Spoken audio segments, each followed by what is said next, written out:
Rosie had always dreamed of a large, loving family, a husband, at least 3 children, and a house full of people. But at 30 years old, wedding bells had never rung for her. She did have a child, though marriage had never come. At 17, Rosie fell in love. It felt like forever.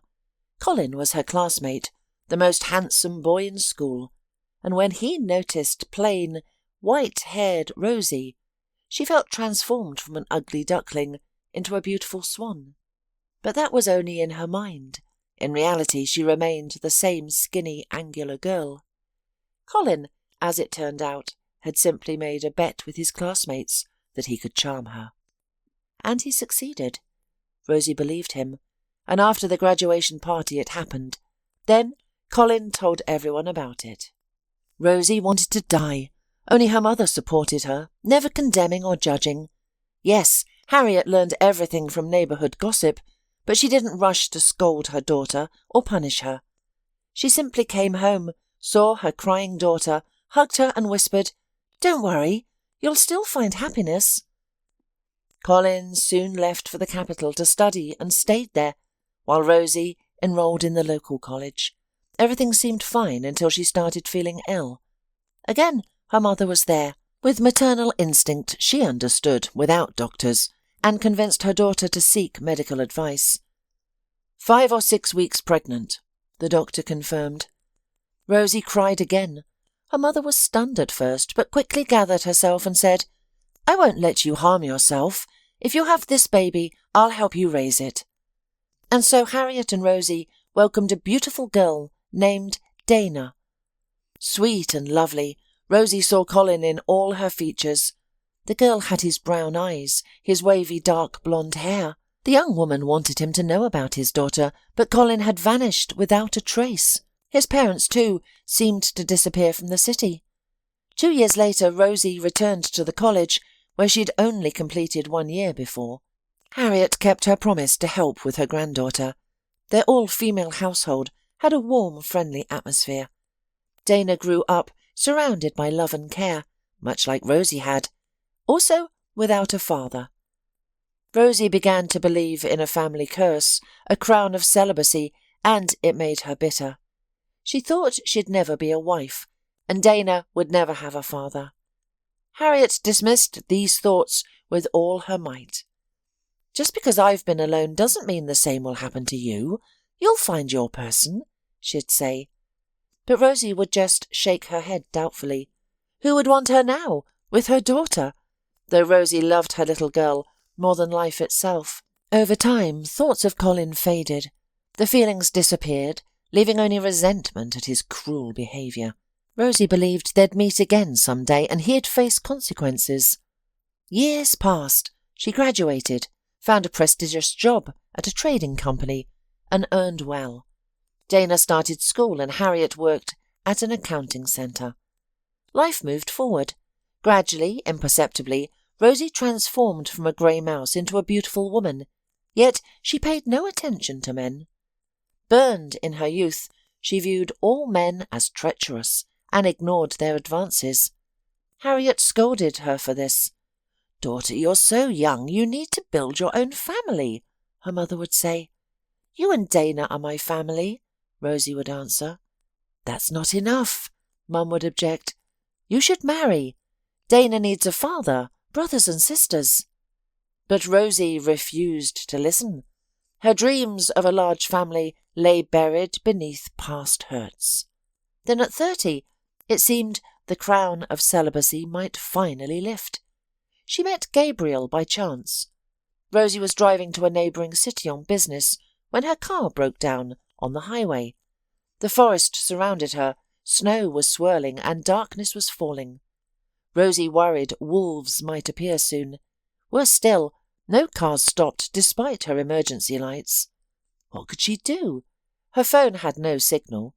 Then an old car pulled up nearby. A tall man stepped out and approached her car. "Need help?" he asked.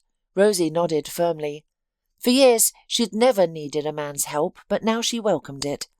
The man checked under the hood and said the car needed a service centre. "Can we call for help out here?" Rosie asked, confused. The man smiled. "I can tow you with a cable. It's about 15 kilometres to town. There's a repair shop that stays open late. What do you say?" "I'm in." "Perfect. I'm Gabriel, by the way." "Rosie." Gabriel quickly towed Rosie's car to the workshop. While the mechanic made repairs, they sat in his car drinking hot coffee from a nearby kiosk and chatting.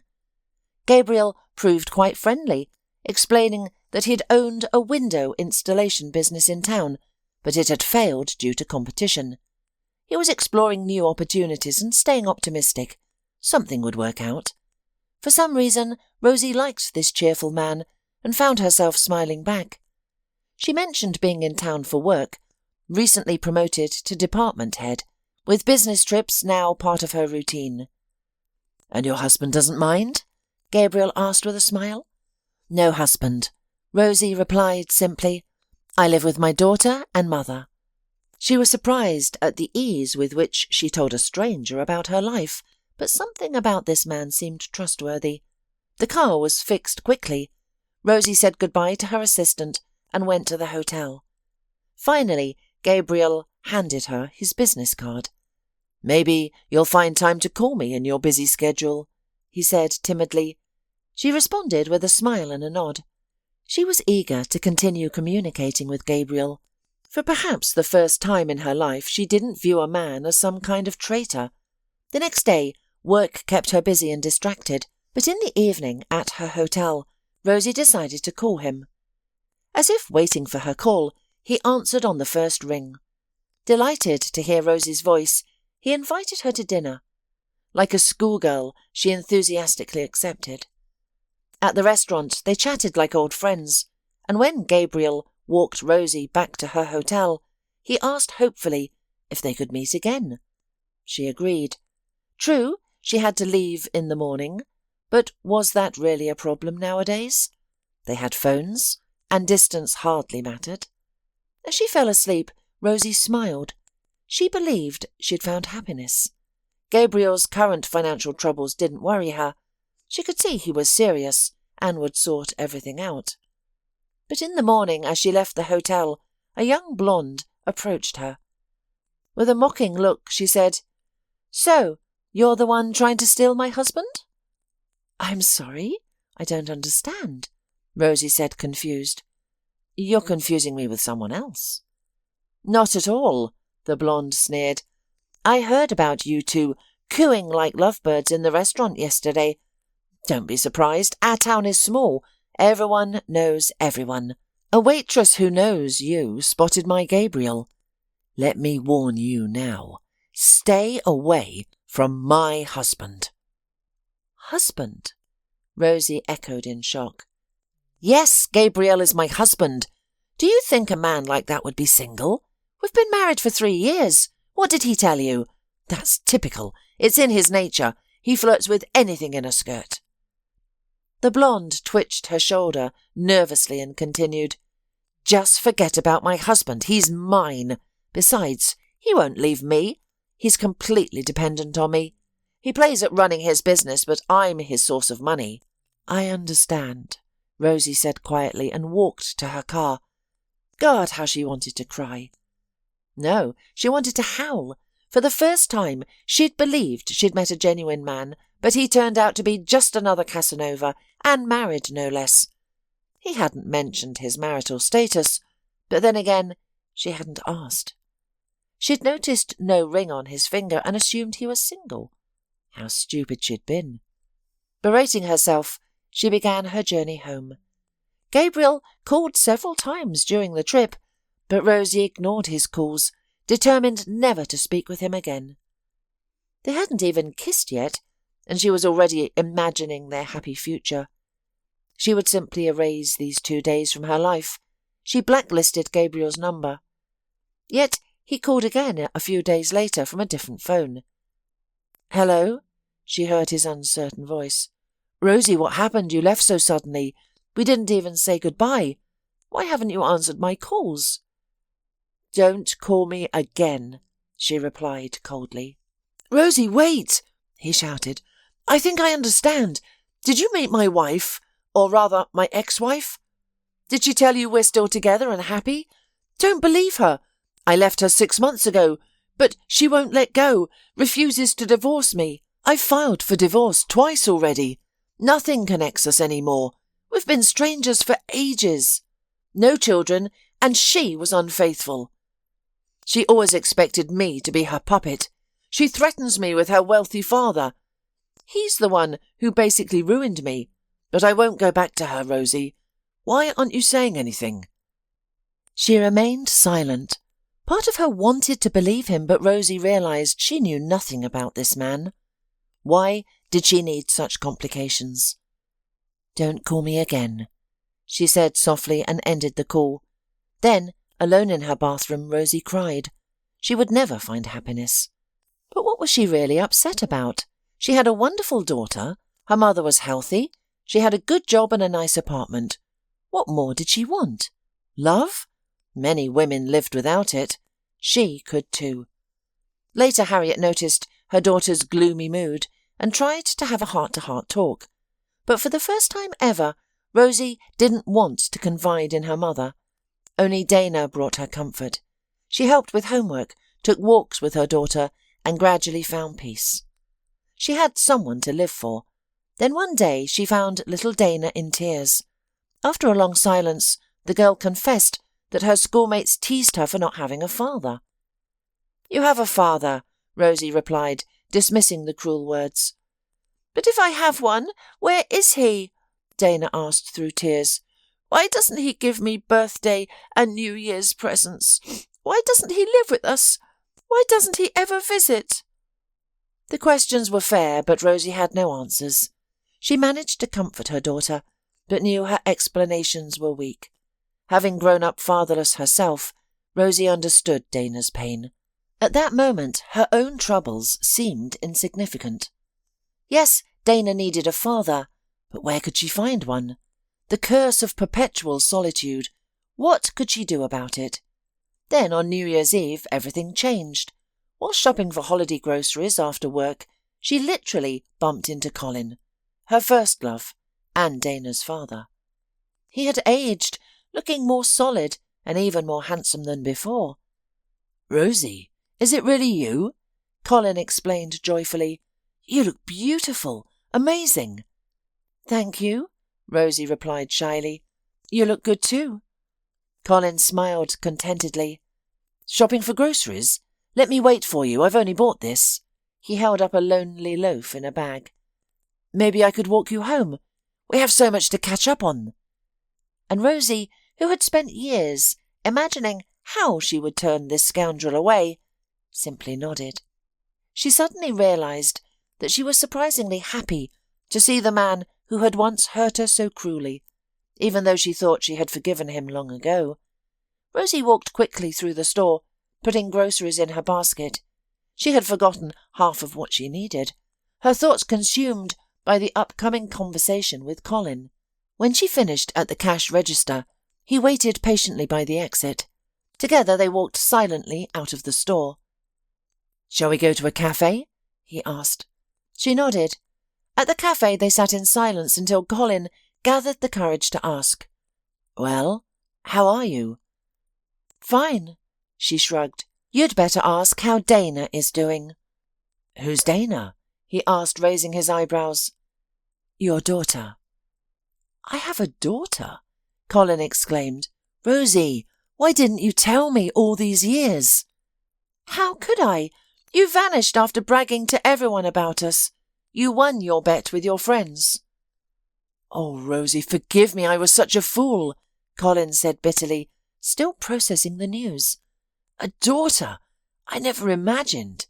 And no one told me, though I haven't spoken to anyone from those days since then. Tell me, what's she like?"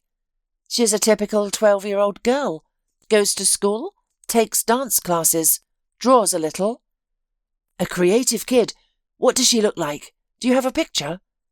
"She looks like you," Rosie replied calmly, surprised by her own composure. She showed Colin a picture of Dana on her phone. "Exactly like me," Colin noted with satisfaction. "I've wasted so many years. I had a daughter growing up and didn't know it. Will you let me see her? Or Will your husband object?" "I'm not married. I live with my mum."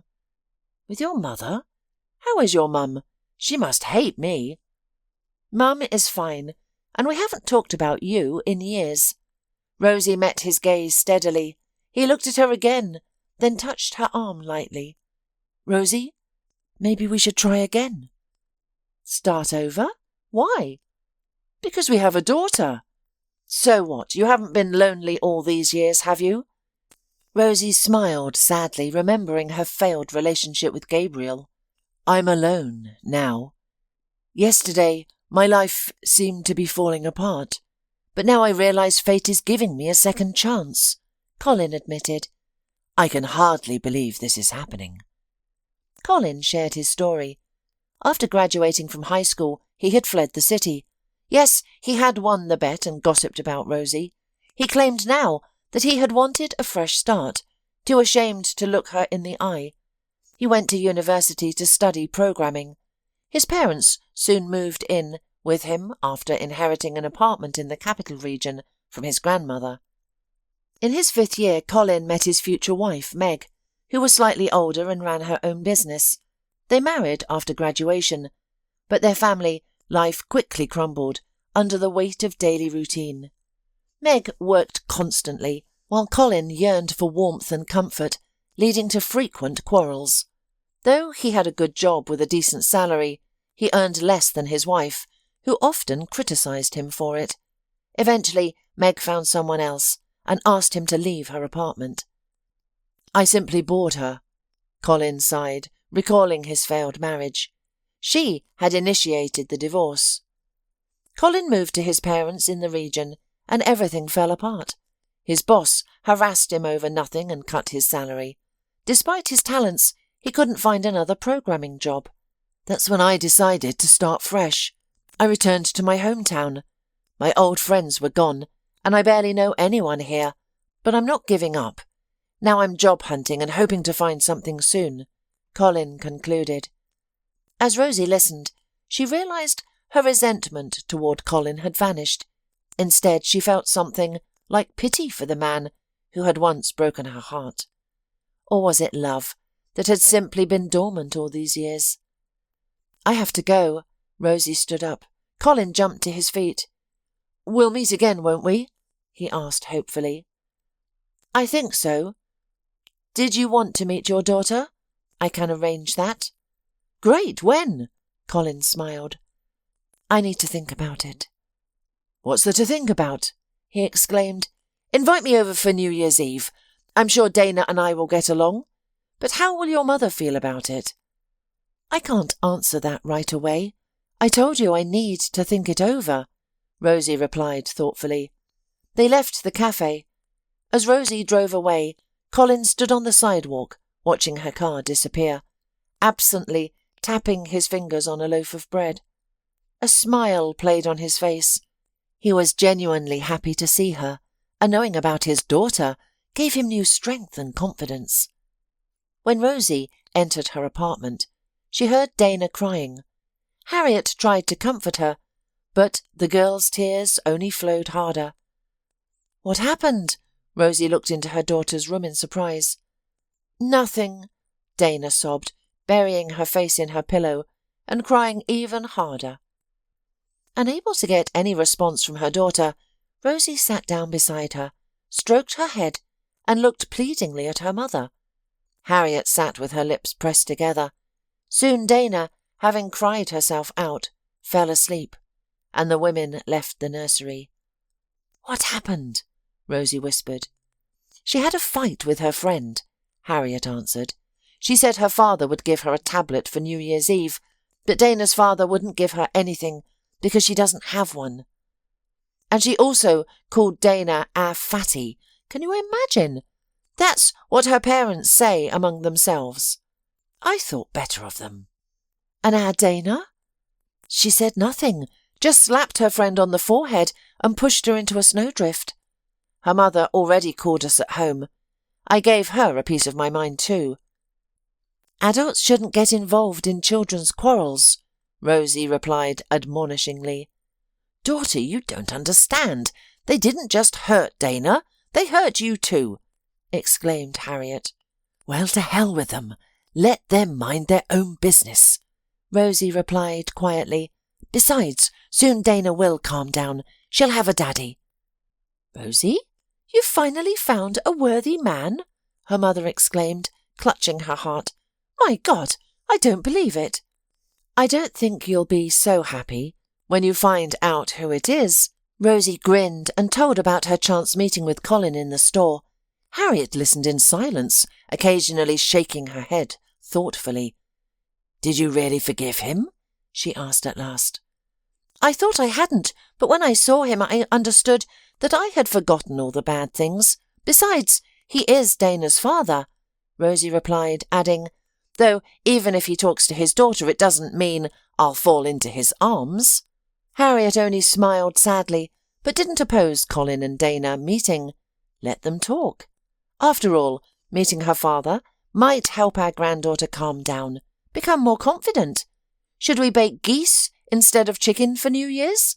And add several more salads?" said Harriet. "We'll have a man as a guest after all." "So you don't mind if I invite him?" Rosie asked, barely concealing her joy. "How could I mind? He's not a stranger. What can I do?" Harriet replied with a sigh. And so Colin was invited to the New Year celebration. "How did Dana react to news of my coming?" Colin asked nervously. "I haven't told her yet, in case you change your mind," Rosie answered, though surprisingly my mum hadn't objected. "I see. Harriet is a wise woman, but perhaps you should prepare Dana." "Just come and bring a present for your daughter." "Yes, of course. What should I give her? A doll or sweets? She's probably too old for dolls now." Rosie smiled. "She has enough sweets. You know, if you don't mind, get her a tablet. Nothing expensive, just a basic one she can use online. She needs it for her studies. All her friends have one." "A tablet?" Colin repeated uncertainly. "Yes, all right, I'll buy one." Truthfully, Rosie could tell from his tone that he was unlikely to buy such a gift for their daughter. It was a test of how serious he was about reconnecting with his daughter. But to her surprise, on December 31st, Colin arrived with not only a tablet, but 2 bouquets of flowers. "This is for you, Harriet," he said graciously, presenting Rosie's mother with roses. Harriet smiled contentedly. "And these are for you, Rosie," Colin said breathlessly, offering lilies to the young woman. He had remembered. Rosie had always loved lilies. Just then, Dana peeked out from her room, where the Christmas tree sparkled with lights. Confusion crossed her face. Who was this tall, distinguished-looking uncle, bringing flowers to Mum and Grandma? He didn't look like Santa Claus. "Dana, this is for you." Colin handed the box to the girl. "It's a tablet. I hope you'll like it." "A tablet?" Dana repeated in disbelief. "But that's such an expensive gift, especially from a stranger." "Well then, let's get acquainted," Colin smiled. "I'm your dad." The girl froze at these words. Rosie also tensed. She hadn't expected him to introduce himself so directly. Why announce it right at the doorstep? How would Dana take it? Meanwhile, Dana looked at them in confusion, then at her grandmother, before crying out, "Daddy!" and throwing herself into Colin's arms. He lifted her up, embracing her. "Daddy, I've waited so long for you," the girl said in a breaking voice, then turned to her mother and grandmother, adding, "See, Santa Claus does exist. I wrote him a letter this year, asking for a daddy." "Santa Claus is truly magical," Colin smiled. "See, here I am." "Are you really my dad?" "I'm your and very own real one. Look, we even have the same eyes." Colin carried Dana to the hallway mirror. They studied their reflection. Indeed, father and daughter looked remarkably alike. Dana and Harriet stood watching this scene quietly. While the older woman still harboured doubts about Colin's sincerity, Rosie gazed at her first love and smiled. Yes, now they would surely be together. It turned into a truly joyful New Year's Eve. The four of them gathered at the festive table, enjoying the food and conversation. Dana laughed merrily, looking between her mother and newly appeared father. Rosie glowed, her eyes sparkling, a gentle blush on her cheeks. Colin was the perfect gentleman. Even Harriet began to smile. Well, that's how life sometimes goes. Things don't work out at first, but then fate brings people back together. Perhaps this was her daughter's destiny. May she find happiness.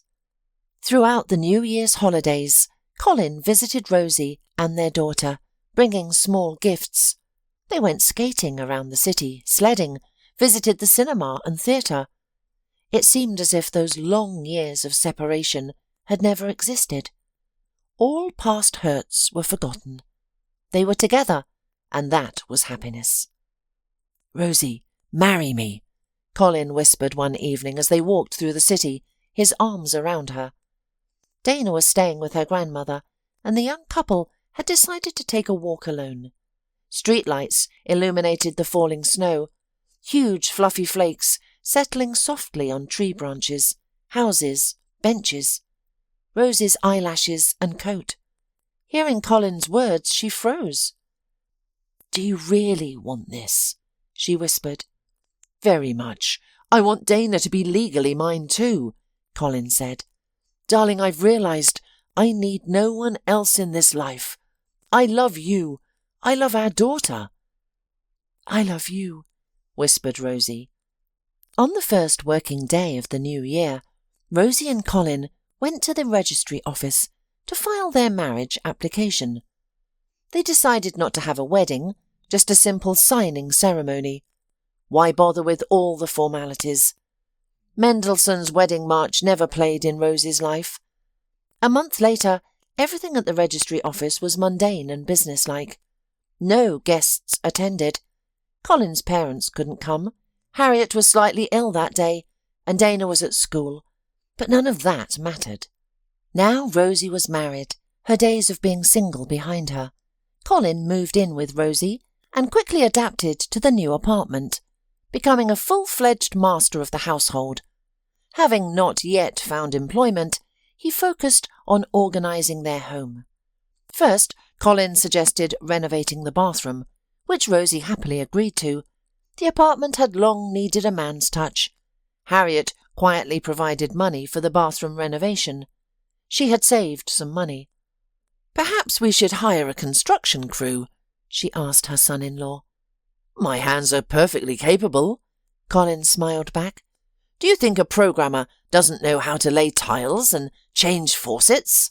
"It seems to me everyone should stick to their expertise," Harriet answered diplomatically. She disliked that her son-in-law showed little interest in job hunting. "What is this? Will my daughter now support not only her child but also her husband? Why should she?" Harriet, still working herself, couldn't understand how a young man could stay home all day. She kept quiet around her daughter, seeing how lovingly she looked at her husband. And Dana was simply radiant. "Well, let him at least complete the repairs, then we'll see," she decided. To her surprise, Colin handled the renovation skillfully, and their bathroom was quickly transformed. "We should tackle the bedroom next," said Colin, as the women gazed in amazement at the precisely laid bathroom tiles. "Oh, son-in-law, we don't have money for that yet," Harriet replied, "unless you can think of something yourself." "Unfortunately not," Colin admitted sheepishly. "What about Dana's room instead?" Rosie suggested. "I can provide money for that." "You're right, my daughter should grow up in a beautiful room," Colin agreed. "Honey, don't worry. I'll find work and become the provider. For now, let's re-wallpaper the nursery and fix the ceiling. How much money do you have? We need to know what we can buy." Rosie named the amount, suggesting they could visit the construction store together tomorrow. "It's not a woman's place to wander among linoleum and paint cans," Colin responded. "I'll handle it myself, don't worry." Rosie shrugged, letting Colin decide. She trusted his taste completely, after seeing the bathroom results. During the renovation, Dana temporarily moved to her grandmother's room, but the girl didn't mind. These were temporary inconveniences. Soon Colin finished her room, and by summer he had gradually renovated the whole apartment. Harriet and Rosie continued providing money for repairs. "Now it's perfect," Colin said one day, admiring his work. "We won't be ashamed to have guests." "Guests?" Harriet asked, surprised. "Who, exactly?" "Maybe my parents or other relatives?" Her son-in-law shrugged, and Harriet merely nodded slightly. She remembered that they were very arrogant people. Perhaps they had changed over time. Since Colin's arrival, the in-laws had called a few times, speaking to Harriet with careful politeness, but never extending invitations nor accepting any. "Of course they should visit us. They haven't even met their granddaughter," Harriet responded. "They'll come," Colin smiled. Rosie was open to meeting Colin's parents and suggested visiting the capital in summer, but her husband always found reasons to avoid it. One day, Colin proudly announced that he had found a job. His new workplace was at the opposite end of the city. "It's quite far, but that's fine. I'll leave early. An hour and a half by bus should be enough," he shrugged. "No, that won't do." Rosie shook her head. "You need a car. I could lend you mine, but my work requires constant travel." "Understandable," Colin agreed. "But when could I possibly buy a car? In 10 years, maybe, and even that's not certain." "Take out a loan," Rosie suggested. "After working for a year, you can get one." Colin replied gloomily. Then Rosie had an idea. "Let me take out the loan," she smiled. "What difference does it make whose name it's in? We're family." "I feel uncomfortable about this, Rosie." Colin hesitated. "What will your mum say?" "What can she say? It's fine. After all, you've renovated the apartment yourself. Consider it your payment." "Well, if you put it that way." Colin smiled uncertainly before hugging his wife. "Oh, Rosie, how could I live without you? I love you so much." "I love you too." Soon it was done. Rosie took out the loan, Colin chose a car, started work, and their family life fell into proper rhythm. The spouses left for their offices in the morning, met for dinner in the evening, discussed work, and made plans for the future. Dana was happy. Mum and Dad together. That was wonderful.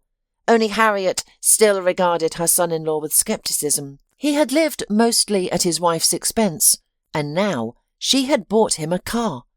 Was this too high a price for Dana to have a father?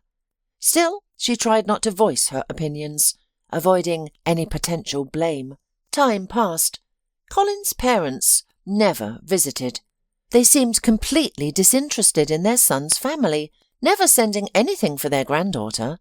Though this hurt Rosie somewhat, she chose not to dwell on it, let it rest on their conscience. Colin worked as a programmer, Rosie at her firm, frequently travelling for business. Harriet's health began to decline, and eventually she had to leave her job for medical reasons. And then the worst happened. Doctors discovered that the woman had cancer. Endless trips to clinics and treatment began. Rosie supported her mother through everything, and her mother helped too, convinced they could overcome it all. But the miracle didn't happen. Harriet died after several months of treatment. Rosie took care of the funeral. Colin avoided helping, saying he was uncomfortable with the hassle. "Of course it's not your mother," Rosie told him then. "Do you want my mother dead?" Colin was indignant. "What are you saying?" she objected weakly. "I don't wish anything bad for your mother or father, but they could at least come to the funeral. We've lived together for 2 years, and they're like strangers to me." "Oh, don't start," Colin waved away. Rosie looked at her husband for a long moment. Was this really her man beside her? She thought about it for the first time. Did he love her, or was he just with her because it was convenient? The woman didn't want to think about it now. There were enough other worries. After burying her mother, Rosie fell apart. She didn't want to eat, do housework, or go to work. Her mother, Harriet, had always been there in Rosie's life, always supporting her. Yes, Rosie understood that her mother had accepted her marriage to Colin only for her granddaughter's sake and merely tolerated him. Harriet had endured so much in her life. She'd raised her daughter alone as a single mother, hadn't said a word when Rosie gave birth right after school, endured the neighbours' gossip, and worked until the end to contribute to their household budget, never thinking of herself. And now she was gone. It was painful for Rosie to accept that her mother was gone, and she had to move on. Yes, her husband was around, but something between them had recently torn apart. Colin had become more distant, quiet, often staying late at work. Rosie didn't think much of it. Just a lot of work, temporary difficulties. These things happen. Dana was also suffering deeply from her grandmother's passing. The girl would often be found with her granny's picture, sitting and crying. Rosie tried to comfort her daughter at such moments, but it didn't work well, and they'd end up sobbing together. Colin would simply leave the house at the sight of this, as if he'd become a stranger to them. Even Dana had mentioned this to Rosie. "It's just hard for everyone," the woman had sighed in response. "Everything will work out." Though, truthfully, Colin had never shown much love toward Dana during their time together. Dana called him Daddy, he called her daughter, sometimes drove her to school, but he never showed interest in her life, never joked with her, never played with her, never bought her gifts. That tablet was the only gift. Initially, Rosie thought he just needed time to adjust to being a father, but almost 2 years had passed and nothing had changed. Sometimes Rosie wondered if Dana needed such a father. Then she'd quickly push that thought away. Of course, she did. At least now no one could say her daughter was fatherless. 2 months after Harriet's death, Rosie finally pulled herself together and threw herself into work and household chores. In August, she sent Dana to a children's health camp. The girl had calmed down somewhat after her grandmother's death, and a change of scenery would do her good. "How will you manage here without me?" Dana asked thoughtfully as they stood by the departing camp bus. "Everything will be fine," Rosie smiled. "You rest and gain strength before school." "And he didn't even come to see me off," Dana said quietly. Colin had left for work very early that morning without even kissing his daughter goodbye. Though hurt, Rosie decided not to show her emotions to her daughter. "Daddy will call you often. He just had to go to the office early today," though she wasn't really sure where Colin had gone so early. After seeing her daughter off, Rosie spent the whole day at work running like a squirrel in a wheel, calling Dana between tasks to check how she was doing at camp. Hearing her daughter's cheerful voice calmed her. Her girl seemed to be returning to normal, thank God. That evening, arriving at the apartment, Rosie found an unfamiliar young woman in the kitchen. The stranger was eating candy with her tea. Rosie noticed it was the box of sweets she'd bought for Dana. Her daughter had left it unopened on the table in her room, and now this woman sat there, brazenly helping herself. She was a stunning blonde with long nails and slightly enhanced lips. "Hello," the girl smiled and stood up, showing off her perfect figure. "I'm Sandy." "Sandy?" Rosie furrowed her brow. The name meant nothing to her. "Yes, Sandy, Colin's cousin. He should have told you," the girl answered, looking slightly confused before smiling again. "What a scatterbrain! He forgot again. He promised he'd warn you." "Warn me about what?" Rosie asked. "That I'd be staying with you for a while," Sandy answered simply. "He didn't say anything. Where is he?" "He went to the store. You only had these sweets for tea. I found them in the room. He ran out to buy something else." Rosie slowly sat down across from the blonde. "Well, Sandy, tell me where you're from. Somehow I never knew you existed." Sandy smiled radiantly and was about to speak when the front door slammed and Colin entered the kitchen. "Ah, girls, you've met?" he asked cheerfully, setting out his purchases. Candy, chocolate, wine, meat, delicacies and cake. Rosie noted her husband's unusual generosity. He typically wasn't so extravagant with groceries. Given his modest income, this spending was surprising. After all, Rosie was the main provider in the family. She still paid his car loan. "Honey, why didn't you mention your cousin before?" Rosie asked, looking between her husband and his suddenly appeared cousin. "I don't remember any cousin Sandy." "Well, Sandy's from the capital. When we lived there, my parents and I didn't have much contact with her family. Then, when we moved here, we saw each other more often. I didn't tell you about her because it never came up," Colin answered, opening the wine bottle. "What do you say, girls? Shall we have a drink?" "I don't want to," Rosie refused. "I have an important day at work tomorrow. But tell me more about yourself, Sandy." "What's there to tell?" Sandy shrugged. "I lived in the capital, got married. My husband was a businessman, everything was fine. Then he started going out, beating me, humiliating me. I called Colin the other day to complain. He immediately asked me to come and stay with him. I've got nowhere else to go with this tyrant." "What about your parents?" "They're totally on his side. In fact, my whole family thinks I'm very lucky to have married Craig, but they didn't live with him." Sandy brushed away a tear and fell silent. Rosie even felt sorry for the girl. Yes, she had a difficult fate. "Do you have children?" she asked. "Children?" Sandy asked absent-mindedly. "No, Craig didn't want to hear about them. I'm telling you, he's a tyrant." "I sympathise," Rosie replied sincerely. Colin and Sandy drank wine while she drank tea. The cousins chatted idly, remembering common relatives. Sandy's mood had lifted and she was laughing now and then.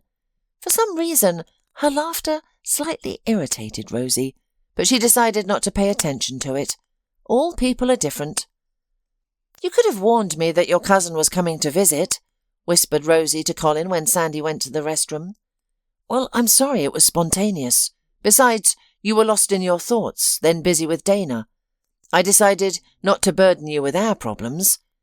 "And you're against it? If so, I'll tell Sandy right away." "No, let her stay. There's enough room for everyone," Rosie replied, conciliatory. She didn't want to be known as the evil one among Colin's relatives who expelled relatives. His parents might never visit if she did, and there was still a small chance to establish relations with Colin's family. Sandy settled in the room where Harriet had recently lived. Rosie was a little hurt by this, but didn't argue. Where else could they put her?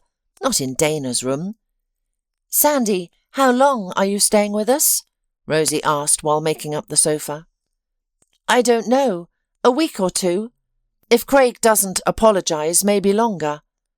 "So you'll go back to him?" Rosie was surprised. "What can I do? I've never worked. He supports me. He'll get over it, calm down, realise he was wrong, and ask for forgiveness. I won't forgive him easily, of course, only if he arranges a trip to Paris for me. No, better Dubai." Sandy squeezed her eyes shut happily, and Rosie looked at her new relative with bewilderment. How shallow and mercenary. She had just been crying in the kitchen about her monster husband, but now she was already planning to sell her forgiveness. After wishing Sandy good night, Rosie went to her bedroom. Colin was in the shower at the time. Rosie grinned, noting that her husband's mood had improved dramatically after his cousin's arrival. Well, at least some good came from Sandy. She called her daughter to tell her about the news. "It's like snow on your head," Dana remarked. "Exactly," Rosie laughed. "And how are you doing? Have you found any girlfriends?" "Everything's great, Mum, don't worry. Got to run, they're calling us to the party." Rosie smiled as she put the phone away. Dana's voice was cheerful. She was coping after her grandmother's death. Let her enjoy herself. Lost in thoughts about her daughter, she fell asleep and didn't hear when Colin came in. She woke up only in the morning. Somehow, the alarm hadn't gone off. "Oh, God, I overslept!" Rosie gasped and rushed to get ready. Colin sat in the kitchen. "Colin, why didn't you wake me up?" she called out. "I told you, I have an important day today." "I forgot," he answered, then added, "Will you make breakfast for me and Sandy?" "Colin, When? Rosie shouted from the shower. You'll figure something out. I don't have time. By the way, why aren't you going to work? I took the day off.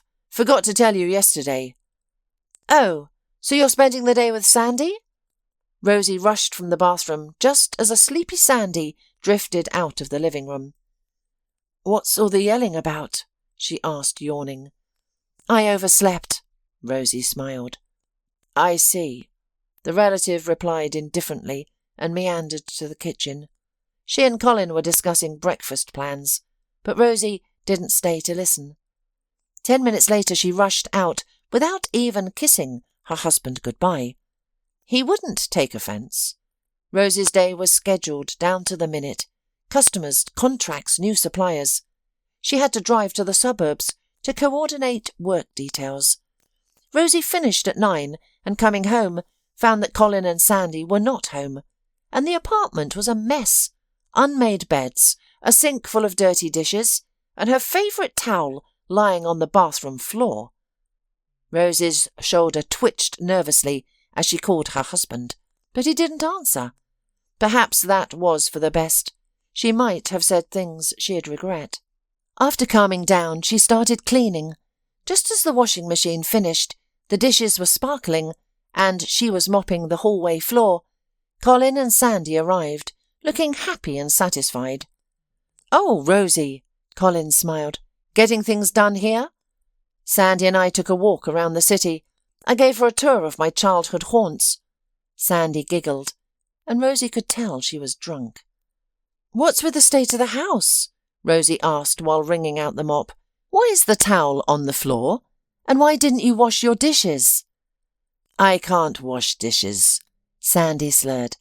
I have a manicure, and the towel, that's how they do it in hotels. You leave it on the floor for the servants to wash. So you used my best towel as a bath mat? Rosie frowned. Even though I gave you a complete set of linens and towels, I'm not your maid. If you want to live in my apartment, you'll need to clean up after yourself and use what you've been given. I can tell I'm not welcome here. Sandy hummed and stumbled into the living room, dropping onto the sofa. Rosie, Colin exclaimed. How dare you talk to my cousin like that? Why did you hurt her? I hurt her? Rosie was indignant.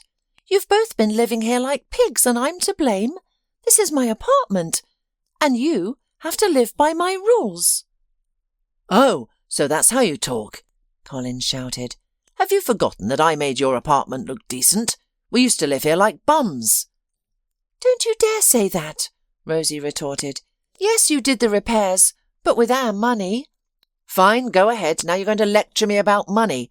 I can't take this any more. I'm leaving tomorrow. Sandy, we're going to the capital tomorrow. Do you hear? She mumbled something in reply, and Colin rushed to the storeroom to get his suitcase. Rosie felt confused. Things hadn't been easy with Colin lately, but she couldn't lose him. He was her husband, the father of her child. Colin, stop. You don't have to go anywhere, she said more calmly. Yes, I overreacted. It was just a hard day. You're having a hard day, so you take it out on me and yell at Sandy. Colin closed the storeroom door, turned to Rosie and said sternly, Keep your emotions under control, please, or I won't tolerate it. I promise I'm sorry. Rosie pressed herself against her husband. I really overreacted. Okay, forget it, he said with a grin and hugged his wife. Let's consider the incident over. Rosie realised she had acted without self-respect, but she loved Colin. She would have to tolerate his relative, especially since Sandy promised to stay for only 2 weeks maximum. In the following days, Rosie came home to a less cluttered apartment. Sandy even tried to wash her mug and use the washing machine. Still, Rosie had to vacuum and wash the floors in the evenings and prepare food for the next day. Colin still went to work, but started coming home early these days. He said the firm had less work, and his boss let him go after learning about his cousin's visit. This suited Rosie, as it meant Sandy wouldn't be alone in the apartment. Colin took her for walks by the river, to the park, and to cafes. Of course, it bothered Rosie a bit that he paid more attention to his cousin, but she consoled herself that it was temporary. Soon Sandy would return to her husband and leave. However, things unfolded differently. That morning Rosie had a headache but still went to work. Her boss, seeing her pale face, immediately sent her home, saying she needed rest. At the entrance, Rosie ran into Sandy, who was hurrying somewhere, dressed up and wearing makeup. "Oh, Rosie, did you forget something?" Sandy smiled. "No, the boss let me go. I'll be home today," she answered, mentioning her headache. "Ah, well, take a pill. I'm off to check out one of the boutiques. Want to get myself a dress." Sandy left and Rosie began climbing the stairs. On the landing stood her neighbour, Mrs. Pimentel, who had been listening attentively to their conversation and now looked at Rosie with concern. Rosie said hello and tried to pass, but Mrs. Pimentel stopped her. "Rosie, I'm not trying to pry, but who is this girl? Why is she living in your apartment?" "This is Colin's cousin from the capital," Rosie answered tiredly as she walked. But Mrs. Pimentel held her hand. "Rosie, I know I'm meddling, but are you sure she's your Colin's cousin?" "Why do you ask?" Rosie was surprised. "Well, I've seen how they behave several times, and it's not like relatives," Mrs. Pimentel explained, frowning. "I'm sorry, old as I am, but I don't want you to be deceived. It pains me to see this." "What are you trying to say?" Rosie's heart twinged with foreboding. The worried neighbour explained that she had seen Colin and Sandy embracing on the landing through her peephole several times, and once caught them kissing in the car. "Kissing?" Rosie repeated in horror. "Yes, and not on the cheek," confirmed the neighbour. "They didn't notice me, but I was passing very close. Your car, and in it were Colin and this woman. God forgive me." "I understand, Mrs. Pimentel," Rosie muttered, grabbing the railing and struggling to continue walking. "Sweetheart, don't be angry with me, but I thought you should know the truth," her neighbour called after her. The truth! How it hurt Rosie. Was Colin cheating on her? Worse, had he brought his mistress into her apartment, and she, Rosie, had been cooking and cleaning for her? How revolting. Her head throbbed. Rosie took a pill and lay in the bedroom, trying to collect her thoughts. The headache subsided, but her heart ached with a different kind of pain. Could Colin have done something so terrible to her? Rosie sat up on the bed. If Mrs. Pimentel was right, there must be evidence she had overlooked. Sandy's passport. It would be with her now. But what good would that do? There wouldn't be any information about their relationship, and their surnames would be different anyway, since Colin had said his mother and Sandy's mother were sisters who had long been married. What to do? Rosie went to Sandy's room and carefully searched through her things. Nothing suspicious. She scanned the room. Nothing. Then she decided to look behind the couch. There she found something telling. Colin's underwear. Rosie distinctly remembered throwing it in the wash a week ago. They must have ended up there more recently. So, Mrs. Pimentel was right. Sandy wasn't a cousin, but a lover. Rosie recalled how Colin looked at Sandy, how she smiled at him. She had thought it was just a warm kin relationship, but now everything made sense. They were lovers, and the scoundrel had dared to bring her into their home. Her first impulse was to call Colin and tell him everything, but Rosie stopped herself. She didn't want to hear his excuses. He would only lie and make excuses. Instead, she went to the storeroom for a suitcase. He had wanted to leave her a few days ago anyway, so let him go to hell. She quickly packed Colin's things, which fortunately were few. He'd come with nothing, and he'd leave the same way. Though it was upsetting that she had bought him a car, that could be dealt with later. After packing her husband's things, she packed his mistress's belongings just as quickly, put everything in the stairwell, then slammed and locked the doors. These people would never cross her threshold again. Waiting for them to arrive was unbearable, and Rosie called her husband during his lunch break, deciding not to warn him about what awaited. She could deliver surprises too. "Yes, darling?" Colin answered, his voice slightly irritated. "Rosie, is it urgent? I just got to the cafe and lunch ends in half an hour." "Honey, you'll have to skip lunch today," Rosie replied, feigning friendliness. "You should ask your boss for a couple of hours off." "What's wrong? Something with Sandy?" Colin asked, alarmed. "Why would anything happen to Sandy? She's not home, but I am. And do you know why?" "How should I know?" Colin muttered. "Colin, I left my work today earlier because I couldn't focus at all. Dear, we won 200,000. I didn't tell you, but last week I bought a lottery ticket with my change at the store. I checked it this morning. It looks like we have a match. Can you believe it? I'm so excited, but I want you to verify it. I'm confused and don't know what to do next." "Are you kidding?" Colin asked incredulously. "No kidding, Colin. Come, see for yourself." "All right, I'll be there soon," he replied. After the conversation, Rosie smiled vindictively. Yes, she was hurt, but she would have her revenge.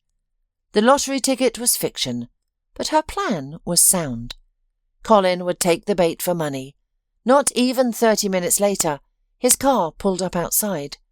Rosie waited behind the front door. "What the hell?" Colin exclaimed, then banged on the door. "Rosie, what's going on?" "Nothing," she replied from behind the door. "You just don't live here anymore. Take your things and leave with your mistress. Did you think I wouldn't find out?"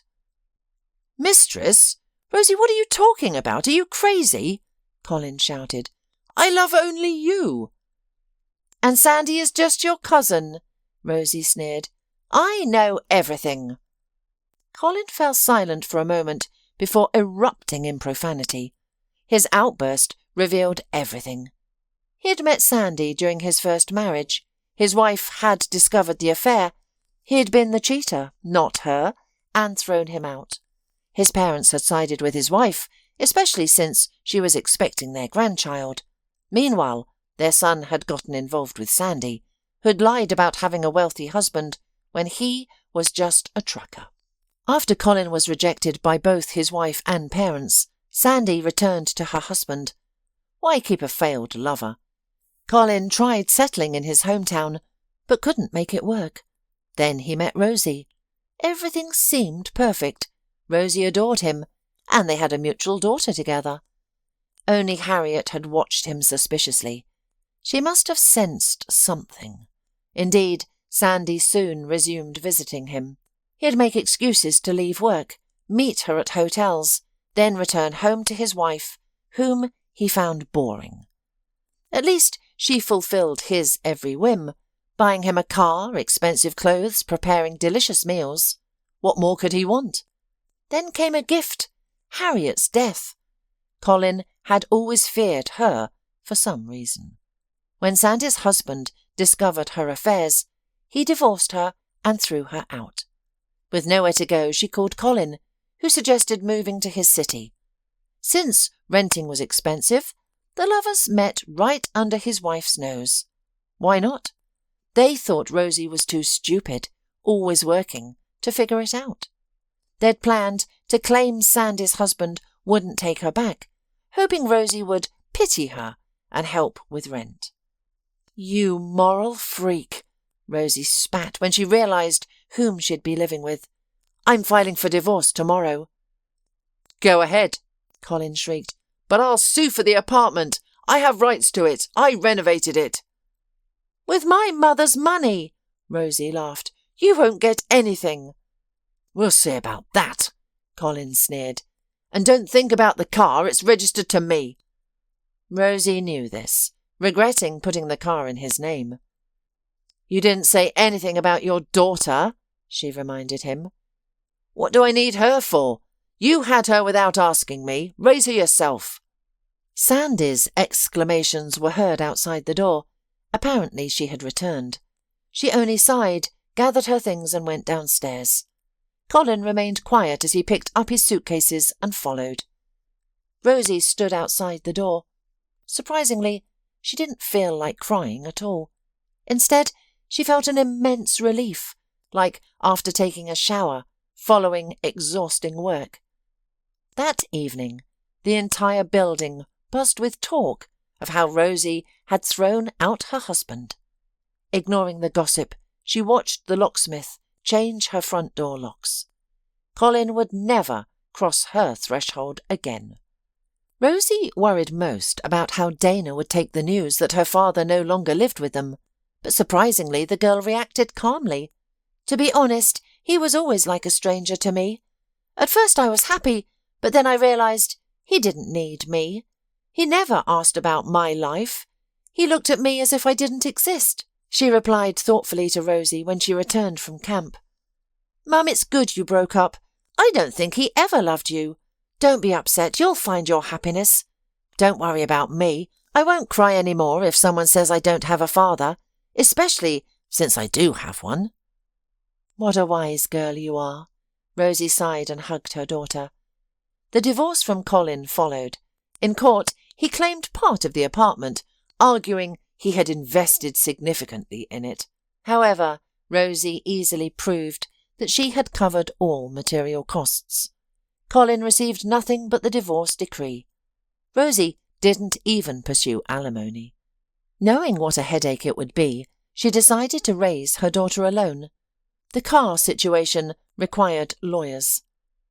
Though they couldn't recover the vehicle, they proved that Rosie's loan had paid for it. They managed to transfer the loan to Colin's name. Rosie continued life with her daughter. Looking back, she wondered how she could ever have been so naive to trust a man who had already trampled her feelings once. Indeed, someone who betrays once will betray again. Yet a year later, an extraordinary meeting changed her life forever. A request for cooperation arrived at work from a double-glazed windows supplier. The company found the proposal interesting, and Rosie arranged a meeting by email. To her surprise, Gabriel appeared at the meeting. The same man who had once helped her on a deserted highway, the one with whom a romance might have bloomed. Gabriel seemed slightly flustered too. After discussing business, he invited Rosie to dinner. "Won't your wife mind?" she teased. "There isn't one, and back then there was none either," he replied. "I told you the truth then. I live alone now. I've recently moved here and started a business. And did you get married?" "I'm already divorced," Rosie smiled sadly. "Is that so?" He raised his eyebrows and smiled. "So I still have a chance?" "Time will tell," Rosie said with a smile. And indeed, time revealed that these two couldn't live without each other. Rosie finally had her dream wedding, wearing white as Mendelssohn's March played, while Gabriel gazed at her lovingly, and Dana standing beside them. The girl was genuinely happy about her mother's marriage. Though she still called him Uncle Gabriel, Dana entertained the thought of one day calling him Daddy, as he treated her like a real father, consistently showing his support. Only Harriet, Rose's mother, wasn't present on that joyous day. But Rosie believed that if there was life beyond, her mother would be happy for her. She had found her happiness as a woman, her mother's deepest wish for her.